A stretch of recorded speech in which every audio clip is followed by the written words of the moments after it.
पाकिस्तान में। रूबिका जी, talk back, आवाज़ मेरी वापस आ रही है इसलिए मुझे थोड़ा सा डिस्टर्ब हो रहा है, ज़रा ठीक करा दीजिए। लेकिन मैं ये कहना चाह रहा हूँ एको ठीक कर लीजिए कि इलेक्शन कमीशन की अपनी रिस्पॉन्सिबिलिटी है, इलेक्शन कमीशन की अपनी रिस्पॉन्सिबिलिटी है, वो इंडिपेंडेंट बॉडी है, उसमें हमारा कोई हस्तक्षेप नहीं है।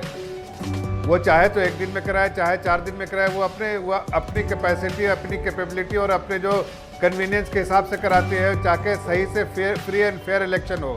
मकसद क्या है इलेक्शन का? फ्री एंड फेयर के लिए जो सुविधाएं होनी चाहिए उसको दिमाग में रखते हुए इलेक्शन कमीशन जो डिसीजन लिया है उस पर हम कोई जफर इस्लाम साहब, चुनाव आयोग पर आपका आपका बस चुनाव आयोग पर नहीं चलता है। ठीक है, एक बार के लिए मैंने मान लिया।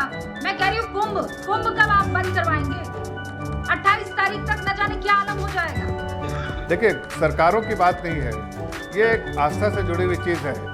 जो भी लोग भी इस आस्था में बिलीव करते हैं उन सबको इकट्ठा आके अगर वो उनको बंद कराना है तो ये कोई सरकार की वजह से नहीं।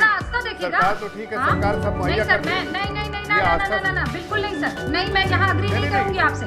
नहीं जफर इस्लाम साहब, क्या आस्था से जुड़ा हुआ तो क्या रमजान शुरू हो चुके हैं? फिर उसके बाद तबलीगी जमात वाले आएंगे और कहेंगे कि क्यों हमारी आस्था, हमारा अकीदा कहाँ गया? ये क्या बात है? कोरोना आस्था देखेगा, वो डॉक्टर अंशुमान सुनेंगे तो दोबारा हंसेंगे, कहेंगे कोरोना सेक्युलर है। जफर इस्लाम साहब, हिंदुओं की आस्था और मुसलमानों की आस्था, सिखों की आस्था, ईसाइयों की आस्था। मैं यही कह रहा हूँ, आपको सुन लीजिए एक मेरी बात पूरी। वो वहाँ पर 2-3 चीज़ें जो फॉलो की गई हैं बहुत स्ट्रिक्टली। पहली बात कि RT-PCR टेस्ट जो आप अगर उससे कंपेयर कर रहे हैं तबलीगी जमात से, तो हो सकता है जैसी बात आप कह रहे हैं लोगों के जहन में आए, लेकिन मैं एक फ़र्क जो है वो आपके सामने रख देता हूँ। वहाँ पर कोई RT-PCR टेस्ट नहीं हुआ, तो यहाँ सारे प्रोटोकॉल जो है वो जो है उसको इम्प्लीमेंट किए जा रहे हैं। के धर्म कैसे पॉजिटिव हो गए इसके बारे में जानकारी आप मुझे ये बताइए ना। यहाँ पर नहीं तो RT-PCR जो नेगेटिव लेकर गए थे वो पॉजिटिव होकर लौटे हैं सर, क्या बता रहे हैं आप? वहाँ पर देखिए कैसे झुंड में स्नान किया जा रहा है। बात बताता हूँ एकदम, और लोगों को बड़ा गुस्सा आएगा। 2000 केसेस कैसे आ गए सर? 1000 से केसेस ज्यादा ऊपर है उत्तराखंड में, कैसे आ गए? मैं यही कह रहा हूँ आपको रूबिका जी, जफर इस्लाम साहब मान लीजिए,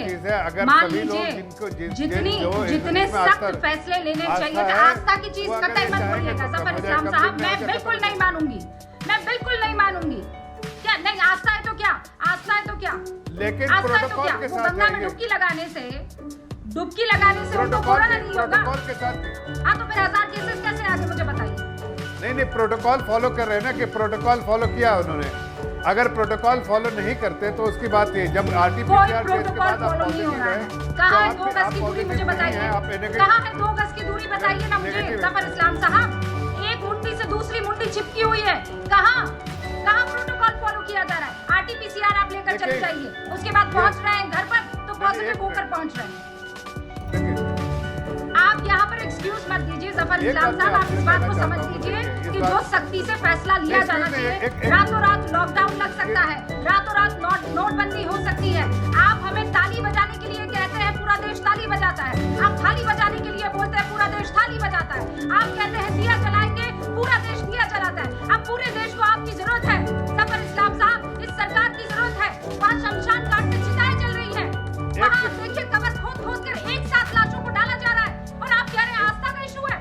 मानव जायसवाल कुछ कहना चाहते हैं? नहीं सर, बिल्कुल नहीं, पूरा देश आपके साथ है। एक मिनट में और आप तो आप कह रहे हैं कि चुनाव आयोग फैसला ले, आप कह रहे हैं कि महाराष्ट्र लोग फैसला ले, तो आप लोग क्या फैसला लेंगे? नहीं, मैं आपको एक जवाब दे रहा हूँ। देखिए, सरकार का निज़ाम होता है कि आप जो प्रोटोकॉल फॉलो करना, लेकिन एक आम नागरिक की भी रिस्पॉन्सिबिलिटी होती है कोरोना के फाइट में। अगर सोशल डिस्टेंसिंग का नॉर्म कहा है तो सोशल डिस्टेंसिंग का नॉर्म फॉलो करना भी उनकी रिस्पॉन्सिबिलिटी भी है। देखिए, अगर आप बहुत सारे लोग बहुत सारे जगह जमा हो जाते हैं, चाहे वो यहाँ हो चाहे कहीं हो। मुझे पता था जब आपकी जिम्मेदारी आप संभाल नहीं पाएंगे तो आप दूसरी तरफ जो है नहीं इशारा करने लगेंगे। अब मैं कह रही हूँ कि वहाँ पर प्रोटोकॉल नहीं निभाया जा रहा है, या आप भी, आपकी आंखों देखी भी है, मेरी आंखों देखी भी, और यहाँ पर बैठे तमाम लोग और मेरे तमाम व्यूअर्स, आस्था की बात मत कीजिएगा। मैं सर झुकाकर सबकी आस्था को नमन करती हूँ, मैं और बहुत शिद्दत से करती हूँ, लेकिन आस्था बहाना नहीं हो सकता है, किसी धर्म के लिए बहाना नहीं हो सकता है। आपकी सरकार विड्रॉ कर दे, आपको कुंभ का मिला। डॉक्टर अंशुमान, मैं चाहती हूँ एक बार फिर से आप दर्शकों को ये बताइए कि मान लीजिए मैं कोरोना से संक्रमित हूँ और मैं कुंभ मेले में चली जाती हूँ, तो मैं कितने लोगों को संक्रमित कर सकती हूँ? या फिर मैं किसी नेता की रैली में चली जाती हूँ और मैं कोरोना संक्रमित हूँ, मैं कितने लोगों को संक्रमित कर सकती हूँ? इस बार जो डबल म्यूटेंट वायरस है या यूके ब्राजीलियन अफ्रीकन वायरस है, इसके स्पाइक प्रोटीन ओवर एक्सप्रेशन काफी पाया गया और फर्दर म्यूटेशंस हो रहे हैं। इसमें इन्फेक्टिविटी रेट बहुत ज्यादा है। पिछले साल इसी समय जो वायरस का स्ट्रेन था, आमतौर पे माना जाता था सीटी वैल्यू जो हाई इन्फेक्टिविटी रेट का वायरस एक व्यक्ति से 7 व्यक्ति को संक्रमित करता था और लो इन्फेक्टिविटी रेट जिसमें लोड वायरल लोड कम होता था एक व्यक्ति को करता था। लेकिन इस बार जिस कदर रफ्तार से बढ़ रही है, एक व्यक्ति मिनिमम 20 लोगों को संक्रमित कर रहा है और 20 व्यक्ति फर्दर इसको आप मल्टीप्लाई करते एक्सपोनेंशियल ग्रोथ इसको बोल रहे हैं। मतलब कर्व जो है ग्राफ बहुत तेजी से ऊपर जा रहा है और इसका नतीजा आपको 15 से 20 दिन रुक जाइए, दिख जाएगा क्या होगा। बशर्ते हर स्टेट टेस्ट प्रॉपर तरीके से नंबर्स उतने करते रहे, आपको इसका रिकॉर्ड दिख जाएगा।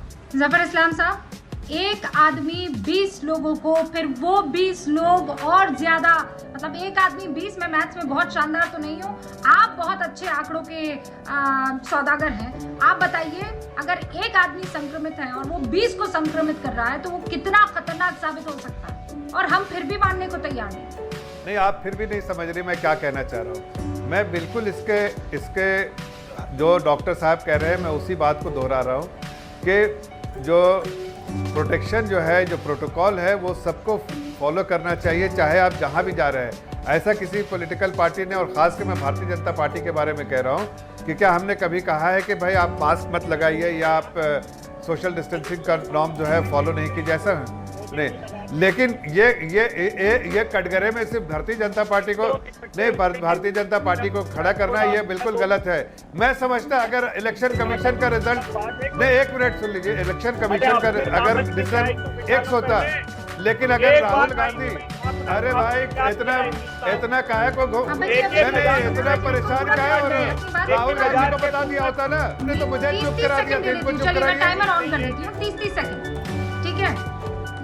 नहीं, जफर इस्लाम साहब पहले आप, और उसके बाद अभय जी आप। मेरा सवाल जफर इस्लाम से था, पहले जफर इस्लाम बोलेंगे। मैं सिर्फ इतना कहना चाहता हूं कि देखिए, हम हर उस प्रोटोकॉल के हक में हम उसको एडवोकेट करते हैं, लोगों को फॉलो करना चाहिए, उसको हम बार बार उसके लिए प्रोत्साहित भी करते हैं और उसको जितना सपोर्ट हो सकता है वो देते भी हैं, सरकार में रह के और सरकार से बाहर भी रह के। लेकिन अगर कोई हमें कटघरे में खड़ा करता है तो पहले उसको अपने गरिमा में झांक के देखना चाहिए कि अगर इलेक्शन कमीशन ने रिजल्ट डिक्लेयर किया है तो हर तरह का सपोर्ट कैसे दे रहे हैं मुझे बताइए।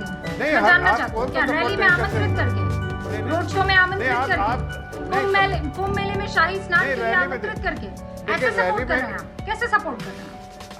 अगर रैली में कोई आता है तो कोई उसको घर से उठा के नहीं लाया जाता, ये गलत बात है आपकी। रैली में अपने हिसाब से लोग आते हैं और खास के मैं ये कह सकता हूँ, भारतीय जनता पार्टी के रैली में लोग अपने आप जुड़ने लगते हैं। ये बात तो आपको भी पता है और हमें भी पता है, और जो बैठे जो हैं जिनके रैली में कुछ लोग आते हैं उनको भी पता है। लेकिन हम ये कहते हैं कि आप प्रोटोकॉल का फॉलो कीजिए। आओ तो वेलकम। नहीं, जफर इस्लाम साहब, आप ये कह रहे हैं कि रैली में आओ तो वेलकम, मर जाओ तो भीड़ कम। घर से उठा कर नहीं लाया जाता है, हम ही आ जाते हैं। एक्चुअली जनता बेवकूफ है कि नेताओं के चक्कर में हम लोग उनको हर तौर तरीके से यकीन करते हैं। आओ तो वेलकम, मर जाओ तो भीड़ कम। और हम यही भारतीय जनता पार्टी है जो इनसे खरे कर उतरती है उनके उम्मीद पर। कौन से बताइए, मैं पूछता हूँ कि जरा बताइए कौन सी पार्टी है? ये बात सिर्फ आपके लिए नहीं है, मैं कह रही हूँ ये हर पार्टी के लिए, ये हर पार्टी के लिए लागू होती है, ये हर पार्टी के लिए लागू होती है। नहीं, बट आप भारतीय पार्टी देखिए, हम तो घर अरे बेशर्मी से ये तबाह करने पर तुले हुए राज्यों में आपकी सरकार, और आज अगर सवाल उठेगा इस देश को कोरोना की लड़ाई में सबसे आगे एकदम स्ट्रॉन्गली रखने में, तो वो उसकी जिम्मेदारी आप ही पर है। इसे कहते हैं येड़ा बनकर पेड़ा खा। ठीक है, कि हम क्या करें, हम लाचार हैं, किसी के पास जवाब नहीं है। जो आपके साथ फैला करने की सोच रहे थे, उन्हीं के साथ फैला हो गया।